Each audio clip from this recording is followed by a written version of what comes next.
ilm of Islam.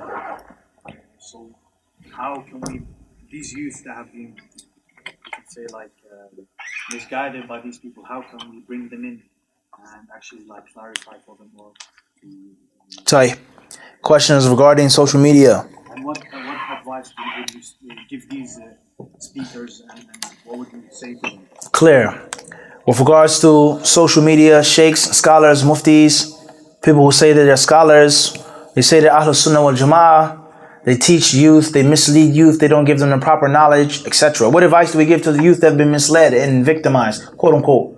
And what advice would you give to those speakers? I would say first and foremost is, when you see something like this, you should have a double emotion. A double emotion, or two. You should be happy and you should be sad.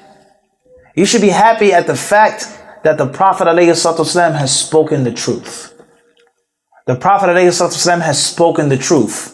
Is that there will be people who will be astray and mislead others and send others astray. He said this over 1,000 years ago.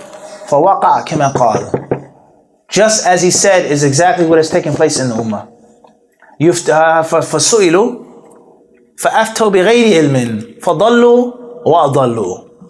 They will be asked questions, asked a fatwa, is this halal, is this haram, can I do this, can I not? And those people without knowledge, they will be wrong and astray, and they will lead others wrong and others astray. So when you see this happening, you should be happy, because you know that the Prophet ﷺ was truthful. As it's mentioned in the hadith of the Dajjal, the believers would say that I have more certainty of you today than what I heard before. Exactly like the Prophet ﷺ told us about you is what I've seen. And increasing with yaqeen. Allah tells us about the believers in the battle of the trench. فَلَمَّا رَأَى الْمُؤْمِنُونَ الْأَحْزَابِ. When they saw the pagans, the munafiqs, the Jews, and they saw the people congregating together, they say, this is what Allah and His Messenger has promised us. وَصَدَقَ اللَّهُ وَرَسُولُهُ. And Allah and His Messenger have spoken the truth. وَمَا زَادَهُمْ إِلَّا إِيمَانًا وَتَسْلِيمًا. And it only gave them the benefit of more faith and more submission. So you know that this is quote unquote been prophesized. So don't get bent out of shape 100%. This is what the Prophet said is going to happen. There's no doubt that's taking place. And obviously being sad, whereas you see people violating themselves and violating Allah's deen and violating the honor and the sacredness of their fellow humans, Muslims and non-Muslims. This is Islam, this isn't Islam. This is haram, this isn't haram. Whatever the case may be, whatever it is, jihad, women, Ahlul Sunnah, whatever issue it may be. It should sadden you and it should hurt your heart as a believer, because the Prophet says that the believers are like one body. When one part is aching, the whole body suffers from sleeplessness and from fever. So that's my view with regards to you as an onlooker. You get on YouTube or social media and this guy says this is haram and it's not haram. He's talking out of the side of his head. Subhanallah. You should be upset and sad, but at the same time you say, Alhamdulillah, Allah guided me. Alhamdulillah, Allah gave me the ability to see that this is clear falsehood and it's a joke. And Alhamdulillah, the Prophet, he spoke the truth, that there will be muftis and qadis and scholars and du'ats, anyone that will speak without knowledge and mislead people for one reason or another, like we explained. Clear on that. As far as the advice to those who have been taken advantage of or following these people, then the most important thing is al-ikhlas. You got to be sincere. If you are sincere, you have a chance. And if you aren't sincere, you have no chance. Abu Hurairah radiallahu anhu narrated in hadith in the Sahihain that there was a man from Bani Israel that was a great sinner, right? He was a great sinner. And as his death approached, as he got old and sick, he was on his deathbed, he said to his sons, Ayu abin kuntu lakum. He says, what type of father was I to you? What type of father was I? It says, Ni'mal ab, aw kunta khayra abin. You were the best father that anyone could possibly want. He says, Fahal antum muti, will you obey me? If I tell you to do something, one last wish, because I was a good father? He said, of course, O father. He says, when I die, cremate me. Burn my body. Turn my flesh and my bones and my skin to ashes and put them in urns. Take one urn to the sea, throw it in the water. Take a second urn to this place, to that place on land, and spread it out. On a windy day, it says, For wallahi la in qadar Allahu alayya. He says, because I swear by Allah, if Allah has the ability to punish me, He will punish me like He has punished no one else. So what is the ruling on doubting Allah's power? Wallahu ala kulli shayin qadir. Inna Allah ala kulli shayin qadir. Wa kana Allahu ala. What is the ruling on doubting Allah's power? What's the ruling on that? Kufr Akbar. It's the doubt Allah's attributes that have been clearly affirmed.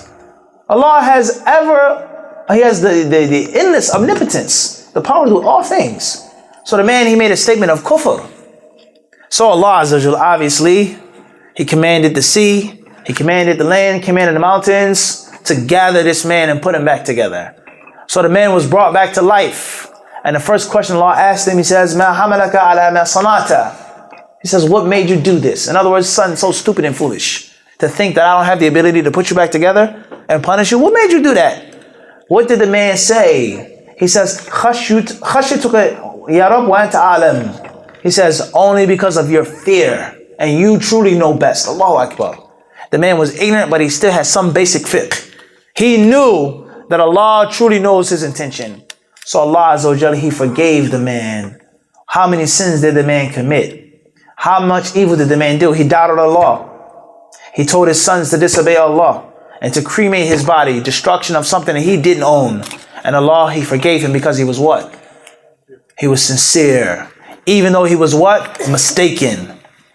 Even though he was what? Mistaken.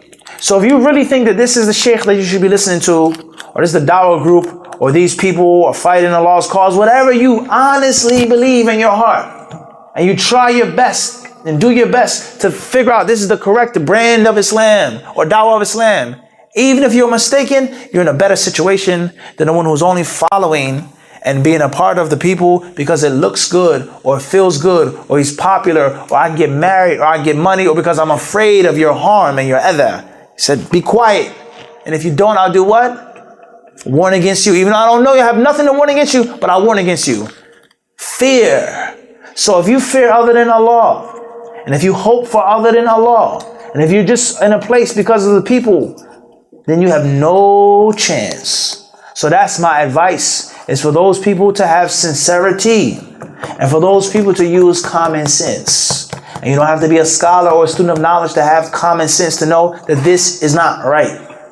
This does not go hand in hand with the teachings of the Quran and the Sunnah. Basics. As far as the detailed things that are above your head that you don't have access to, as long as you're sincere and you're trying to find the true way, then bi-idhnillahi ta'ala, your affairs with Allah. So that's my advice in brief. There's no need to say anything else. This person, these people, is to be sincere and to use the head that Allah gave you and figuring out the truth.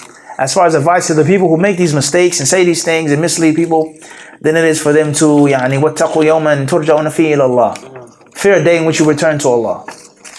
That's the bottom line. Fear a day in which you will return to Allah and every soul will be given what it put forth and they will not be wronged. And Allah knows best.